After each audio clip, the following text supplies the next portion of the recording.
YouTube subscribers Mayambu Revelation Haribo Lari Asimatak Manau Nine and Nainabagi program Asida Taramna Amazing Bible Prophecy Ministry na Prabhu Jisu Christa Giming the Kuramdari Masi Equina Nagadrupa topic as Anishuba Sa Revelation 13 gi 11 dagi na 19 Masi Yaroido Duni Anishuba Sa Asi Maram the Linani as a episode number na 29 ni Wasechu Yamna Marueva Hoji Equi Matam the Tolagadaba Adugi Maram Nish Nausing Putting Chang Equi Taminasi Asumbasi Patana Kaminasi Ahan Bata Equi Shori Tojanisi Sagamalam Pretty Punamukusen Bibe Ingam Number Ipaisho Na Pohinga Letana Tagasari Aroiba Matam the Hingliba Equi the Manhana Revelation Herbalic Bibidi Adana Mamang the Equina Antichrist power the Maram the Equina Pazan in Necre Adana Ngasina Antichrist power is Sakti as you sinadana pretty bit a lady from Punkudimota Ipa Naki Onata Nabagi Mayota Ein Kiasem than a past on Yagi the Mangaripa Adugumba Laipa Amigi Maram the Equina in Negdori Masidana Hana Port Pinaview Taribu couldn't the support Neville I cashu Hejabanate Ibunana Snapview Probably Su Christa King the Kurumjari Amen. Now sang Masina lamb like beasts of Revelation 13 Matugi Madam Dani Masina Antichrist power who support Wudaba Adugumba Sa Adugi Madam Dako Yamanase Revelation 13 1 11 Paminasi Hidibe 11 Asidegi Sasi Equina Padana Masakang Bayai Equina characteristic Masakang Bayai Hana Paminase I beheld another beast coming up out of the earth Prithibidegi Atopa Sa Ama Tolakpa Hadi Likhatlakpa Aina Uki and he had two horns like a lamb Yaomacha gumna Mahaki Masi Ani Palami and he spake as a dragon Aduga Mahana Singlai gumna Wang Lami Singlai Amagumna Wangang Lami Masine Masidagi Equine Aina Ngasi Masida Sa Asigi characteristic Aina Tara Pijake Madu Equina Yangmanase Aduga Haiba Sa Se Kanano Haiba Equina Pazana Masak Taminase Equina Mama A Amohana Handalaroge Quina Mamanga Sa Haibana Bible prophecy da Kadibu Kane Habda Ning Taupan Balaiba Amabu political power Amabu Equina Kane Habs Equina Nakre Aduna Haiba Sa Se political power Amani Adubu Masida Habigi Matuna Haiba Sa Se the Hanba Sa Dugi Matunda Lakuni Hanba Sa di Roman Catholic Church ki Magi Delhi Wun Panglaba Matunda Tolopane Aduga another besai Haidi Roman Catholic Church ki PAPACY ki Mangunda Laiba Gunsing Adudaki Masina Yamna Tonganba Adugumba Sa Amani Haibase Equina Hana Kaugumsi another Habigi meaning se yam different having Hanba Dagi Tonganba Topa Adugumba Sakti Adugumba power amani Habase Equina Yangmanase and characteristic Tara Pizage Yangmanase Masiha number 1 it is different in character and nature from the papal power. Aduna Roman Catholic Church tagi Haiba Sa Sigi Haiba Sakti Ase Magi nature Magi lamsat Magi nature Magi Momatose Pura Tungan Equa Masima Matam couldn't the Kawiade Masima number 1 point. Number 2 point Masi political power Amani Aduga religious power nate Maramdi Ahanba Sa Adudi Equina Roman Catholic Church the political power Rasniti go ever Sakti Amasung Dharma go ever Sakti and is a Punsanba Aduga political Sakti je Rasniti go ever Aquina Dharma go ever Dharma Pol Rasniti go ever Sakti je Dharma go ever Sakti na control to work Sinavane Adubu Haiba Sa Sidi Madu Amatalero political ki tongana laiba aduga religious ki tongana laiba animakse tokhai tanaba adugumba sakti ama oigini habani mase khone kaugumsin number point 2 ko sinapsumna tapiyo aina habanate bible piram budiki matungna aina magi character de pibani number 3 da ꯑꯍꯥꯟꯕ ꯁꯥ ꯑꯗꯨꯗꯤ ꯁꯃꯨꯗ꯭ꯔꯗꯒꯤ ꯊꯣꯛꯂꯛꯏ ꯍꯥꯏ ꯑꯩꯈꯣꯏꯅ ꯁꯃꯨꯗ꯭ꯔ ꯍꯥꯏꯕꯗꯤ ꯑꯩꯈꯣꯏꯅ ꯃꯃꯥꯡꯗ ꯍꯥꯏꯈ꯭ꯔꯦ ꯔꯦꯚꯦꯂꯦꯁꯟ 17:15 ꯍꯥꯏꯕꯒꯤ ꯃꯇꯨꯡꯗꯗꯤ ꯃꯤ ꯌꯥꯝꯅ ꯇꯥꯕ ꯃꯐꯝ ꯑꯗꯒꯤ ꯊꯣꯛꯂꯛꯄꯅꯦꯕ ꯑꯗꯨ ꯑꯣꯏꯇꯥꯔꯗꯤ ꯍꯥꯏꯔꯤꯕ ꯑꯅꯤꯁꯨꯕ ꯁꯥꯗꯤ ꯄ꯭ꯔꯤꯊꯤꯕꯤꯗꯒꯤ ꯊꯣꯛꯂꯛꯏ ꯍꯥꯏꯕꯗꯤ ꯑꯍꯥꯟꯕꯗꯨꯅ ꯃꯤ ꯌꯥꯝ ꯇꯥꯕ ꯃꯐꯝꯗꯒꯤ ꯊꯣꯛꯂꯛꯑꯦ ꯑꯗꯨ ꯑꯣꯏꯇꯥꯔꯗꯤ ꯑꯔꯠ ꯍꯥꯏꯕꯁꯤꯅ ꯁꯤ ꯍꯥꯏꯕꯁꯤꯒꯤ ꯑꯣꯟꯅ ꯇꯩꯅꯕꯅꯦꯕ ꯑꯦꯟꯇꯣꯅꯤꯌꯝꯅꯦꯕ ꯑꯣꯄꯣꯖꯤꯠꯅꯦꯕ ꯃꯗꯨꯅ ꯍꯥꯏꯕꯗꯤ ꯃꯁꯤ ꯃꯤ ꯌꯥꯝꯅ ꯇꯥꯗꯕ ꯑꯗꯨꯒꯨꯝꯕ ꯃꯐꯝꯗꯒꯤ ꯊꯣꯛꯂꯛꯄꯅꯦꯕ ꯑꯍꯥꯟꯕ ꯁꯥ ꯑꯁꯤꯗꯤ ꯌꯨꯔꯣꯞꯀꯤ ꯂꯩꯕꯥꯛꯇꯒꯤ ꯊꯣꯛꯂꯛꯄꯅꯦꯕ ꯑꯗꯨꯒ ꯍꯥꯏꯔꯤꯕ ꯁꯥ ꯑꯁꯤꯗꯤ ꯌꯨꯔꯣꯞꯀꯤ ꯀꯟꯇꯤꯅꯦꯟ ꯃꯤ ꯌꯥꯝꯅ ꯇꯥꯕ ꯑꯦꯁꯤꯌꯥ ꯑꯐ꯭ꯔꯤꯀꯥ ꯍꯥꯏꯔꯤꯕ ꯀꯟꯇꯤꯅꯦꯟ ꯑꯁꯤꯗꯒꯤ ꯊꯣꯛꯂꯛꯑꯦꯕ ꯃꯤ ꯁꯨꯡꯇꯥ ꯇꯥꯗꯕ ꯃꯐꯝ ꯍꯥꯏꯕꯗꯤ ꯋꯦꯁꯇꯔꯟ ꯍꯦꯃꯤꯁꯐꯤꯌꯔ ꯍꯥꯏꯕꯗꯤ ꯄ꯭ꯔꯤꯊꯤꯕꯤꯒꯤ ꯑꯩꯈꯣꯏꯅ ꯅꯣꯡꯆꯨꯞ ꯊꯪꯕ ꯄ꯭ꯔꯤꯊꯤꯕꯤꯒꯤ ꯇꯪꯈꯥꯏꯗꯒꯤꯀꯣ ꯇꯪꯈꯥꯏ ꯍꯥꯏꯔꯤꯕ ꯑꯁꯤꯒꯤ ꯂꯝ ꯑꯁꯣꯝꯗꯒꯤ ꯊꯣꯛꯂꯛꯄ ꯂꯩꯕꯥꯛ ꯑꯃ ꯑꯣꯏꯒꯗꯕꯅꯦꯕ ꯃꯤ ꯌꯥꯝꯅ ꯇꯥꯗꯕ ꯑꯗꯨ ꯍꯥꯏꯔꯤꯕ ꯃꯐꯝꯁꯤꯁꯨ ꯑꯇꯣꯞꯄ ꯃꯤꯁꯤꯡꯅ ꯄꯨꯊꯣꯛꯑꯒ ꯈꯨꯟꯗꯥꯈꯤꯕ ꯑꯗꯨꯒꯨꯝꯕ ꯃꯐꯝ ꯑꯃ ꯂꯩꯕꯥꯛ ꯑꯃ ꯑꯣꯏꯒꯗꯕꯅꯤ ꯍꯥꯏꯕꯁꯦ ꯑꯩꯈꯣꯏꯅ ꯅꯝꯕꯔ ꯄꯣꯏꯟꯠ 3ꯗꯅꯤ ꯀꯥꯎꯒꯨꯝꯁꯤ ꯑꯗꯨ ꯅꯝꯕꯔ 4ꯗ ꯍꯥꯏꯔꯤꯕ ꯁꯥꯁꯦ ꯄ꯭ꯔꯤꯊꯤꯕꯤꯗꯒꯤ ꯊꯣꯛꯂꯛꯑꯦ coming up out of the earth ꯍꯥꯏꯕꯅꯤ ꯏꯪꯂꯤꯁꯀꯤ ꯋꯥꯍꯩꯅꯤ ꯌꯥꯝ ꯃꯔꯨ ꯑꯣꯏ ꯃꯁꯤꯒꯤ ꯃꯤꯅꯤꯡꯗꯤ ꯄꯥꯝꯕꯤ ꯑꯃꯒꯨꯝꯅ ꯃꯌꯣꯟ ꯆꯣꯡꯈꯠꯂꯛꯄ ꯍꯥꯏꯕꯅꯤ springing up like a plant from the earth ꯄ꯭ꯔꯤꯊꯤꯕꯤꯗꯒꯤ ꯂꯩꯍꯥꯎꯗꯒꯤ ꯄꯥꯝꯕꯤ ꯑꯃ ꯃꯌꯣꯟ ꯆꯣꯡꯂꯛꯄꯒꯨꯝ ꯑꯣꯏꯒꯅꯦꯕ ꯍꯥꯏꯕꯗꯤ ꯄꯥꯝꯕꯤꯅ ꯑꯃꯅ ꯍꯧꯔꯛꯄ ꯍꯥꯏꯕꯁꯦ ꯃꯌꯣꯟ ꯈꯛ ꯊꯤꯡꯀꯠꯂꯛꯀꯅꯤ ꯃꯌꯣꯟꯗꯨꯗꯒꯤ ꯇꯞꯅ ꯇꯞꯅ ꯁꯨꯝ ꯊꯤꯡꯀꯠꯂꯛꯀꯅꯤ ꯑꯗꯨꯒ ꯃꯥꯏ ꯃꯅꯥ ꯑꯅꯤ ꯄꯥꯜꯂꯛꯀꯅꯤ ꯃꯅꯥꯗꯒꯤ ꯁꯨꯝ ꯆꯥꯎꯈꯠꯂꯛꯀꯅꯤ ꯃꯁꯥ ꯂꯣꯡꯂꯛꯀꯅꯤ ꯑꯗꯨꯒ ꯀꯣꯟꯅ ꯊꯪꯗ ꯑꯁꯨꯛꯀꯤ ꯃꯇꯤꯛ ꯄꯥꯡꯒꯜ ꯀꯜꯂꯦꯕ ꯑꯗꯨꯒꯨꯝꯅ ꯍꯥꯏꯔꯤꯕ ꯁꯥꯁꯦ ꯍꯥꯏꯔꯤꯕ ꯁꯛꯇꯤ ꯑꯁꯤ ꯂꯩꯕꯥꯛ ꯑꯁꯤ ꯑꯍꯥꯟꯕ ꯊꯣꯛꯂꯛꯄ ꯃꯇꯝꯗ ꯌꯥꯝꯅ ꯄꯥꯡꯒꯜ ꯁꯣꯟꯕ ꯑꯣꯏꯒꯅꯦꯕ ꯑꯗꯨꯕꯨ ꯃꯥꯅ ꯁꯨꯝ ꯆꯥꯎꯔꯛꯑꯒ ꯃꯄꯨꯡ ꯃꯔꯩ ꯐꯥꯔꯒ ꯃꯥꯒꯤ ꯃꯄꯥꯡꯒꯜꯁꯦ ꯍꯦꯟꯅ ꯀꯟꯈꯠꯂꯛꯄ ꯑꯗꯨꯒꯨꯝꯕ ꯂꯩꯕꯥꯛ ꯑꯃ ꯑꯣꯏꯒꯅꯤ ꯍꯥꯏꯕꯅꯤ ꯑꯍꯥꯟꯕ ꯊꯣꯛꯂꯛꯄ ꯃꯇꯝꯗꯗꯤ ꯌꯥꯝꯅ ꯑꯩꯈꯣꯏꯅ ꯄꯥꯝꯕꯤ ꯑꯃꯒꯨꯝꯅ ꯍꯥꯏꯕꯗꯤ ꯊꯣꯛꯅ ꯅꯧꯅ ꯊꯣꯛꯂꯛꯄ ꯍꯥꯏꯕꯗꯤ ꯂꯥꯟ ꯇꯧꯔꯒ ꯃꯤ ꯍꯥꯠꯂꯒ ꯁꯛꯇꯤ ꯑꯗꯨꯃꯥꯏꯅ ꯇꯧꯔꯒ ꯑꯣꯏꯔꯣꯏꯕ ꯍꯥꯏꯗꯤ ꯑꯩꯈꯣꯏꯅ ꯗꯥꯅꯤꯌꯦꯜ 7ꯗ ꯌꯥꯎꯔꯤꯕ ꯑꯩꯈꯣꯏꯅ ꯕꯥꯕꯤꯂꯣꯟ ꯃꯦꯗꯣꯄꯦꯁꯤꯌꯥ ꯑꯩꯈꯣꯏꯅ ꯒ꯭ꯔꯤꯁ ꯑꯩꯈꯣꯏꯅ ꯄꯦꯒꯥꯟ ꯔꯣꯃꯥꯟ ꯑꯦꯝꯄꯤꯌꯔ ꯃꯈꯣꯏꯗꯤ ꯂꯥꯟ ꯁꯣꯛꯅꯔꯒ ꯊꯣꯛꯂꯛꯄꯅꯦꯕ ꯑꯗꯨꯒꯨꯝꯅ ꯑꯣꯏꯔꯣꯏꯕ ꯃꯁꯤꯒꯤ ꯁꯥꯁꯦ ꯃꯁꯤ ꯑꯩꯈꯣꯏꯅ ꯀꯥꯎꯒꯨꯝꯁꯤ ꯃꯁꯤꯅꯤ ꯑꯗꯨꯕꯨ ꯍꯦꯟꯅ ꯃꯇꯝ ꯀꯨꯏꯔꯒ ꯃꯥꯒꯤ ꯁꯛꯇꯤ ꯍꯦꯟꯒꯠꯂꯛꯀꯅꯤ ꯅꯝꯕꯔ 5ꯗꯀꯣ ꯏꯠ ꯍꯦꯁ ꯅꯣ ꯀ꯭ꯔꯥꯎꯟ ꯍꯥꯏꯀꯣ ꯃꯁꯤꯗ ꯍꯥꯏꯕꯗꯤ ꯃꯥꯒꯤ ꯃꯆꯤꯗ ꯅꯣ ꯀ꯭ꯔꯥꯎꯟ ꯑꯣꯟ ꯍꯣर्न ꯃꯥꯒꯤ ꯃꯆꯤꯗ ꯀ꯭ꯔꯥꯎꯟ ꯑꯃꯠꯇ ꯂꯩꯇꯦꯕ ꯀ꯭ꯔꯥꯎꯟ ꯍꯥꯏꯕꯒꯤ ꯑꯥꯔꯊꯗꯤ ꯅꯤꯡꯊꯧ ꯀ꯭ꯔꯥꯎꯟ ꯍꯥꯏꯕꯁꯤ ꯀꯔꯤꯗ ꯎꯞꯄꯤ ꯍꯥꯏꯕ ꯃꯇꯝꯗ ꯍꯨꯞꯁꯦ ꯀꯔꯤꯗ ꯎꯞꯄꯤ ꯍꯥꯏꯕ ꯃꯇꯝꯗ ꯑꯩꯈꯣꯏꯅ ꯀ꯭ꯔꯥꯎꯟ ꯍꯥꯏꯕꯁꯤ ꯅꯤꯡꯊꯧꯁꯤꯡꯗ ꯎꯞꯅꯩꯌꯦꯕ ꯑꯗꯨꯅ ꯍꯥꯏꯔꯤꯕ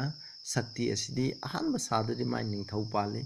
ꯃꯥꯒꯤ ꯂꯨꯆꯤꯡꯕ ꯔꯤꯂꯤꯖꯁꯀꯤ ꯂꯤꯗꯔ ꯂꯩ ꯄꯣꯞꯅ ꯂꯨꯆꯤꯡꯕ ꯑꯣꯏ ꯑꯗꯨꯕꯨ ꯍꯥꯏꯔꯤꯕ ꯑꯁꯤꯗꯤ ꯃꯗꯨꯒꯤ ꯇꯣꯉꯥꯟꯕ ꯍꯥꯏꯕꯗꯤ ꯅꯤꯡꯊꯧ ꯄꯥꯟꯕ ꯅꯠꯇꯕ ꯅꯤꯡꯊꯧꯅ ꯁꯥꯁꯟ ꯇꯧꯗꯕ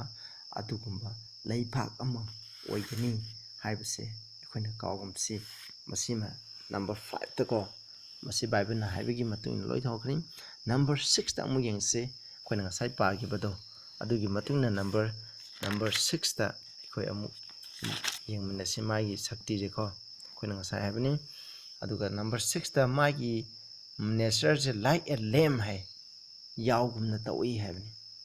ꯑꯗꯨꯅ ꯂꯦꯝ ꯍꯥꯏꯕꯁꯤ ꯕꯥꯏꯕꯜꯒꯤ ꯃꯇꯨꯡꯗ ꯖꯣꯟ 1:29 ꯑꯩꯈꯣꯏꯅ ꯄꯥꯕ ꯌꯦꯡꯉꯨ Behold the Lamb of God who taketh away the sin of the world ꯍꯥꯏꯕꯅꯤ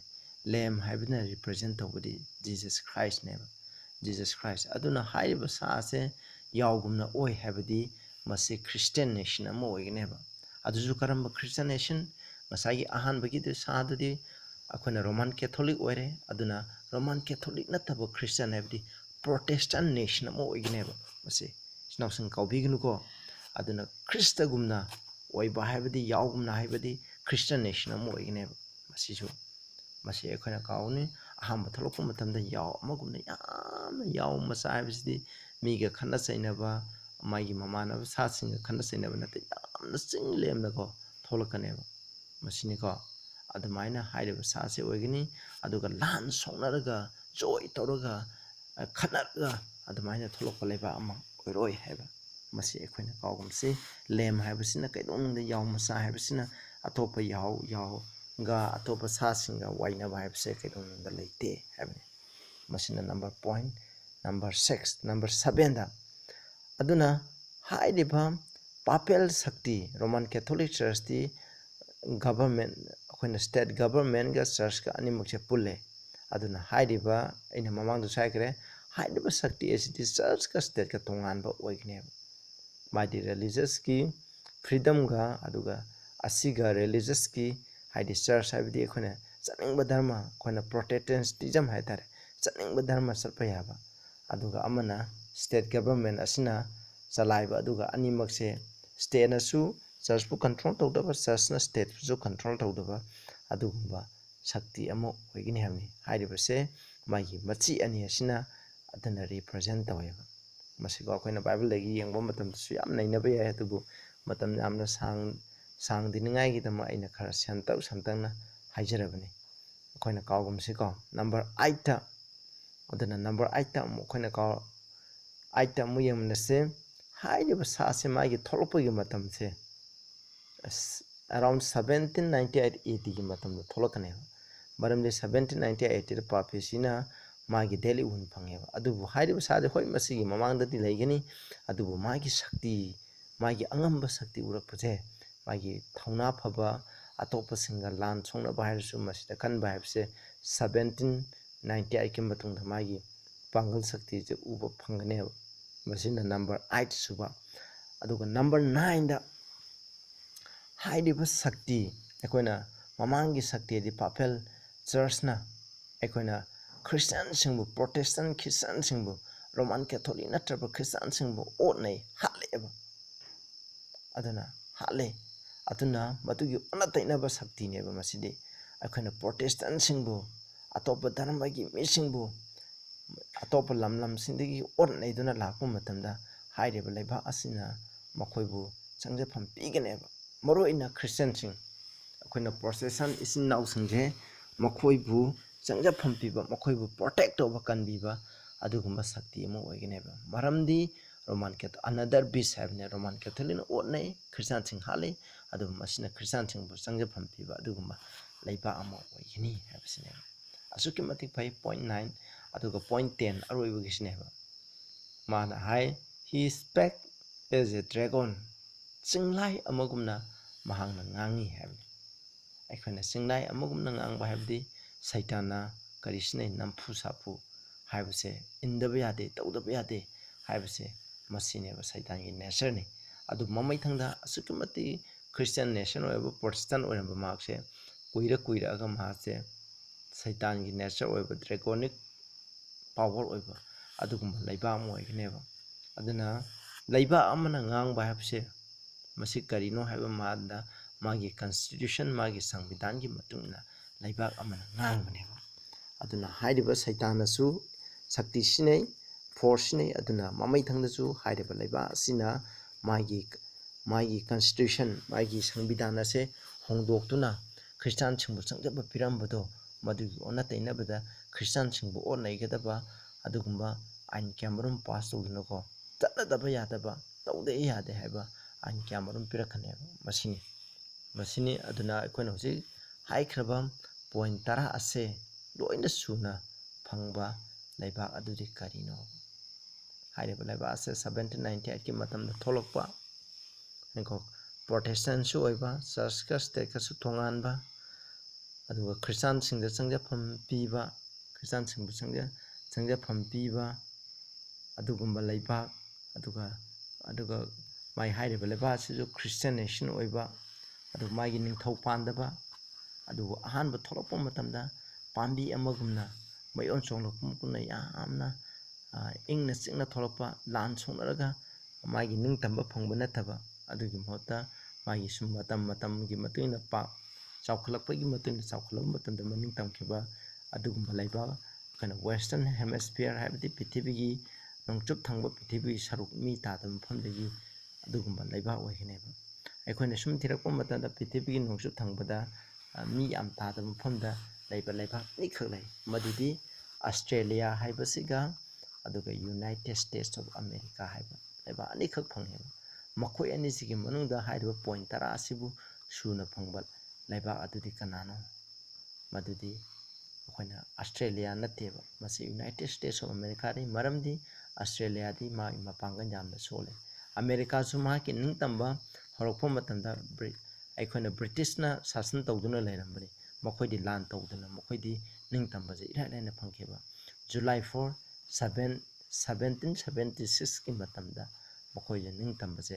ꯃꯈꯣꯏꯅ ꯐꯪꯉꯦꯕ ꯏꯆꯤꯟ ꯏꯅꯥꯎꯁꯤꯡ ꯃꯁꯤꯅꯤ ꯃꯈꯣꯏꯅ ꯕ꯭ꯔꯤꯇꯤꯁꯇꯒꯤ ꯑꯩꯈꯣꯏ ꯔꯥꯖꯅꯤꯇꯤꯒꯤ ꯑꯣꯏꯕ ꯃꯔꯤꯗꯣ ꯑꯩꯈꯣꯏ ꯁꯝꯅꯗꯔꯦꯅ 13 ꯀꯣꯂꯣꯅꯤꯅ ꯑꯗꯨꯃꯥꯏꯅ ꯂꯥꯎꯊꯣꯛꯑꯦ ꯂꯥꯎꯊꯣꯛꯄ ꯃꯇꯝꯗ ꯃꯈꯣꯏꯒꯤ ꯅꯤꯡꯇꯝꯕꯗꯣ ꯑꯗꯨꯃꯥꯏꯅ ꯐꯪꯈꯤꯕ ꯕ꯭ꯔꯤꯇꯤꯁꯀ ꯂꯥꯟ ꯁꯣꯛꯅꯗꯅ ꯏꯅꯥꯏ ꯇꯥꯟꯅꯗꯅ ꯇꯧꯈꯤꯕ ꯑꯗꯨꯒꯨꯝꯕꯗ ꯂꯩꯕꯥꯛꯇꯣ ꯅꯠꯇꯦꯕ ꯃꯁꯤ ꯑꯗꯨꯅ ꯑꯃꯦꯔꯤꯀꯥꯁꯦ ꯑꯍꯥꯟꯕ ꯊꯣꯛꯂꯛꯄ ꯃꯇꯝꯗ ꯌꯥꯝꯅ ꯏꯪꯅ ꯆꯤꯛꯅ ꯊꯣꯛꯂꯛꯑꯦꯕ ꯃꯔꯝꯗꯤ ꯍꯥꯏꯔꯤꯕ ꯑꯃꯦꯔꯤꯀꯥꯁꯦ ꯀꯃꯥꯏꯅ ꯁꯤꯗ ꯍꯥꯏꯀꯣ G.A. Townsend ko The New World Compared with the Old page 462 hai mana asuna hai America ki maramda like a silent seed we grew into empire hai yamna arotpa marugumna ingna chingna tuminna laiba marugumna maru makoina prithvi manungda thachamba matamda tuminna horo oidabagi mongda laibagumna adubu tamna hogala sun matam koira kana pambi mai mapung pharaga mahi yalakpodo adugumna haidiba America se oide I haina asumna pale aduga 1950 gi matamda United States ki maramda asumna I ko sida emerging screen da fadan amid the silence of the earth daily adding to its power and pride aduna madi matam kuiraga sum sakti henkalakpa magi napal henkalakpa aduguma mapang kanbe henkalakpadi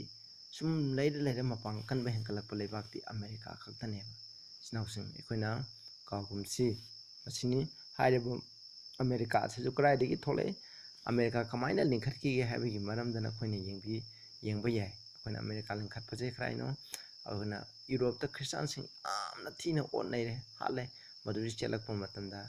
ꯑꯩꯈꯣꯏꯅ ꯄ꯭ꯔꯣꯇꯦꯁꯟꯁꯤꯡꯁꯦ ꯍꯤ ꯇꯣꯡꯉꯒ ꯖꯍꯥꯖ ꯇꯣꯡꯉꯒ ꯑꯃꯦꯔꯤꯀꯥꯗ ꯂꯥꯛꯄꯅꯦ ꯈꯨꯟꯗꯥꯕꯅꯦꯕ ꯑꯃꯦꯔꯤꯀꯥꯒꯤ ꯐꯥꯎꯟꯗꯤꯡ ꯐꯥꯗꯔꯁꯤꯡꯅ ꯍꯥꯏꯔꯤꯕ ꯑꯃꯦꯔꯤꯀꯥꯒꯤ ꯀꯟꯁꯇꯤꯇ꯭ꯌꯨꯁꯟꯁꯦ ꯁꯦꯝꯕ ꯃꯇꯝꯗ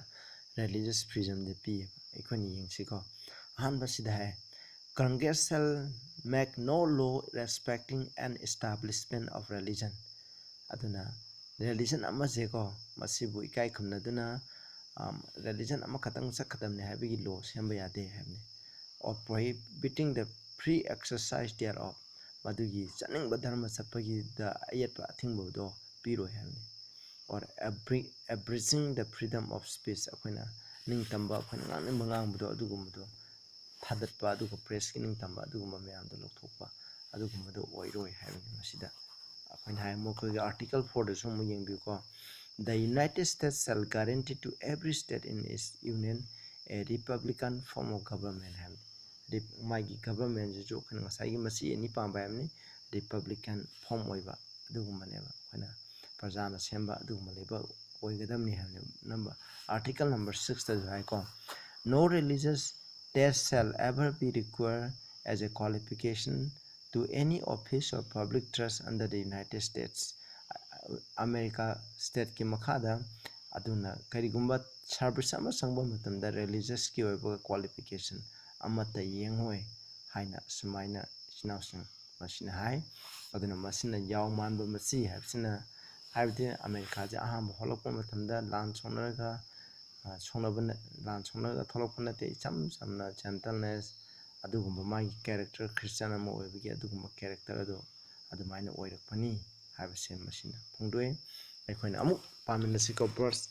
13 gi 11 to 14 ekhoi yengminase aduga khara amuk explain ado akhoni yengminasiko and I beheld another beast coming up out of the earth and the prithvi dagi sa atopa sa am tholopa urami he had two horns like a lamb magyaw amagumna masi ani palami he spake as a dragon magna siglai amagumna ngangni hamne hoji ma siglai amagumna ngangbaje haure hauri ko adum karamba matamna ngangani haba matamna mana America da leba mi sing asida lu ama semaga hairiba lu se inda yade haina nampuda sinarappa matamda oigneba the verse 12 ta yengsigo mai nature hongame yaw ama orambadegi maje dragon gumna oire verse 12 ta he exercised all the power of the first beast before him maki mangda lairiba ahan basa haibadi papal power Roman Catholic Church ki magi sakti makhaido man sinagane koina papal gi sakti di keno Christian singbo hatpa neiba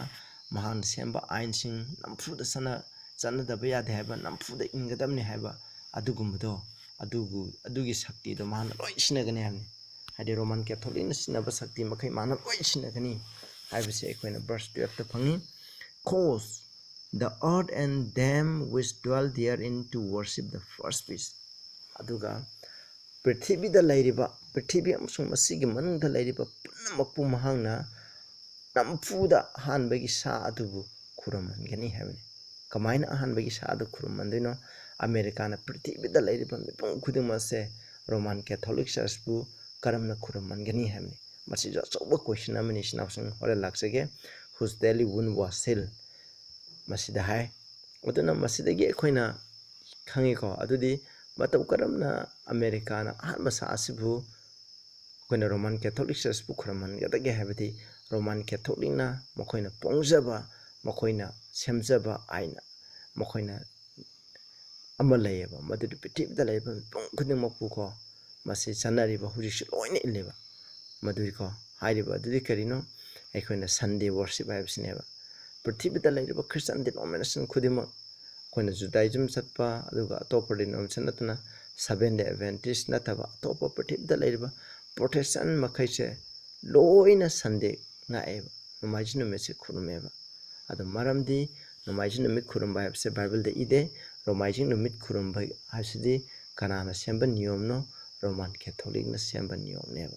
adu hairibase hairiba adunadi ahamba sadubu prithvi da layeba khudamapu khurumangini habse karamba matamda madude America da numaiji numitse nampuda mukhoigi constitution da pass taruga khurumdaba yade haiba niyom am tholakhaneba hairiba niyom se America da sanrakani adugi matungda prithvi mafam khuningda mu sanrakhaneba masi Revelation 14 gi nainabada ikhoi phajana nainaminasi aina mamangda su masigi maramda sermon kya mamangda ko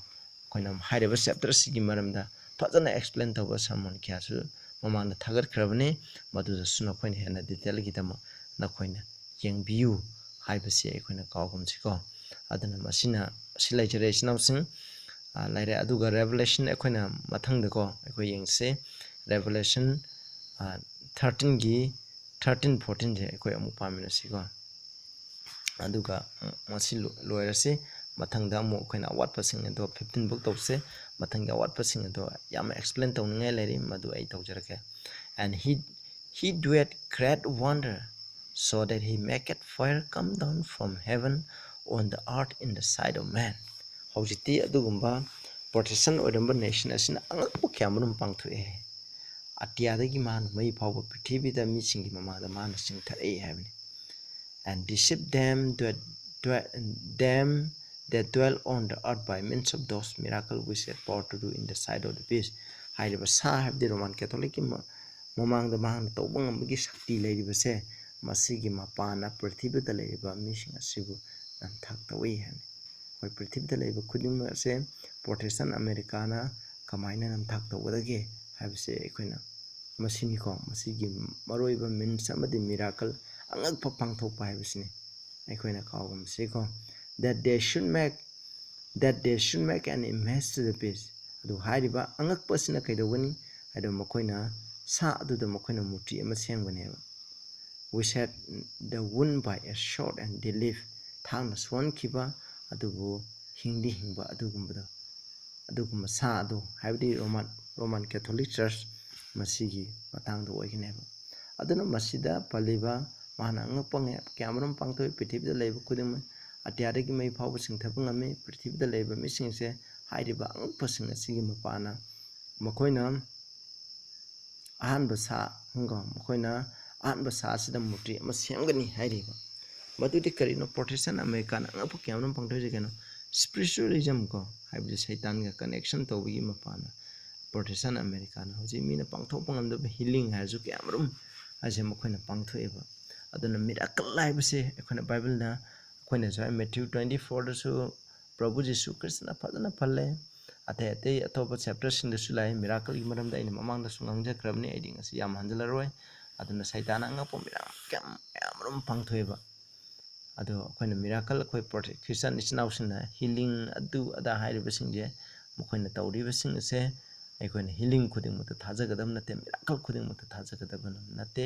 maramdi mokoina Bible gi principle adugi matuina chatlaga tawribra haibse akoina yengumje ko adune Matthew 7:21 da jay huramba sa aina koi khangde ada moina haigni ai Prabhu aina nagi mingda angappo kyamram pangthoi ana kyamram phale haibne adu matunda Prabhu na aina koi khangde na haigni adu haibse spiritualism gi mapana haibdi asiba misingna ahingba misingga wari sanaba yai haibse masigi namtha asigi mapana oigidawribni ba isnausing aduga akoina 15 jiga parage mathangde image to the beast haibse masigi maramda mathangda akoi fajana naminarisiko ko and he had power to give life unto the image of the beast haiba America asina sa adugi mutri aduda sakti piraneba ahingba pihaningai damo that the image of the beast should both speak aduga image of the beast asina and makoi animal ngangani and cause that as many as who no worship the image of the beast should be killed image of the beast adi sasigi muti asina makoi haiba makai do indaba makai haiba sasigi muti asibu makoi na khurumdaba mi makai je haningai gi yathang pigini habe koina matangdi yangchi sa image the beast se karino habchi maramda koina matangda aduga magi yam leiri magi koina sa sigi number 666 habdo madugi maramda koina matangda nina si snausanga sigi matanga sida losilase bible na habse ke matik chummi habsini na koina aigi sammon taraka na koina bo phangboiragadi na koina snausingda hairaba video je share tobio chumbudo khangan biyo tasna koina bible habdigi matana saminraga chumbaje thidongminraga ekoi aroiba matamda saitana namthak thoba mising adugi manungda yawdanigai ekoi haijaminase tabiba mayamda ishona bopiba ishna patna tawse sraga dalebe payam thagase koina ngasi America na super power rokpa aduga mamai thangda koina religious ki ning tambapo misina sanungba dharma chapki ayaba piramto adu thugaiduna prithip leba khudingma Roman Catholic semba ain sanaduna pass tongnai gidama kyamrum honari habsigi manamde koina tamne hoji prophecy asip fulfill orebani tarab kudingda nana bot nabiyo Prabhu gi minda kuramjari amen.